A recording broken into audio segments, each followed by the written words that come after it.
The Minnesota Vikings are also 3-0. And this may come as a little bit of a surprise to people. They lost arguably their most important offensive player and defensive player of the last decade this offseason. Losing Kirk Cousins on offense, no offense to Justin Jefferson. Cousins was there a little bit longer.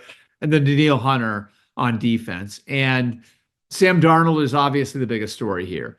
And I think what you're seeing is a prime example, as Geno Smith is, as Baker Mayfield is, of a quarterback who was in a bad situation earlier in his career, getting into better situations and reaping the benefits of it.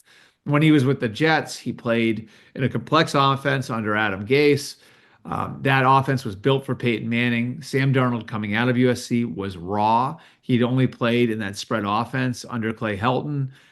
There wasn't a whole lot to it, and he had a long way to go to grow into becoming a full-fledged NFL quarterback. He struggled in Gase's offense. It was a little too much for him. Unfortunately, that's where the whole Ghost storyline came from. And then he had a chance to reset after washing out in Carolina, got the redshirt year learning from Kyle Shanahan in San Francisco, and then he was able to take the lessons he learned in San Francisco over to Minnesota. And maybe the best example you could see that was a clue that this could happen was at the end of the Christmas night blowout loss for the Niners, the Ravens. Sam Darnold got in there, and if you watched closely, you could see a guy who was playing faster, who was playing with more confidence, and that's carried right over into the early parts of this year. He made plays in week 2 down the stretch of that game without Justin Jefferson, Jordan Addison, or TJ Hawkinson out there. So as good as the situation's been around him, he's also making it happen without some of his stars out there. So he's been really steady in replacing Kirk Cousins. And then on the other side of the ball, I mean, you look at what the Vikings have done defensively under Brian Flores. Again, it's not with a bona fide franchise player on that side of the ball the way that they had a bona fide franchise player on that side of the ball with Daniil Hunter, but it was with a lot of pieces that fit what they're trying to do. They bring in Jonathan Grenard from Houston. They bring in Andrew Van Ginkel from Miami. Both those guys are really good fits. You still have Harrison Smith as a leader on the back end. And they're just able to do a lot because they've got a lot of smart, good football players and balance on the defensive side of the ball. And Brian Flores has really brought new life to what they're doing there in allowing them to play fast while throwing a lot at offenses. And we saw what it did to CJ Stroud.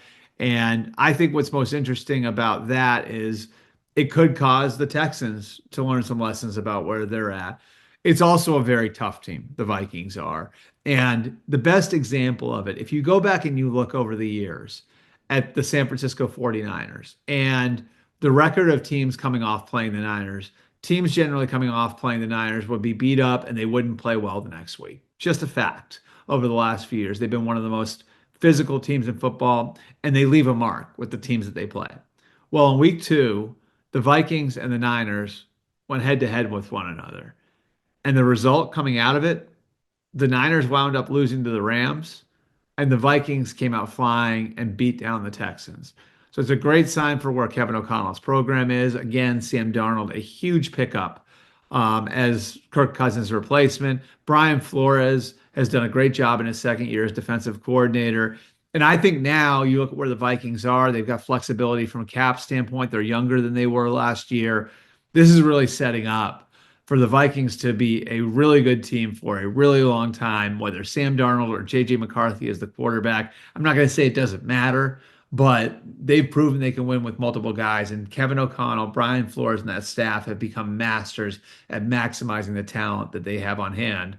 Really quick note here, Kevin O'Connell only signed a 4-year deal, so he's in the second to last year of his deal there in Minnesota. If I'm the Will family, I'm going in and redoing that contract right now.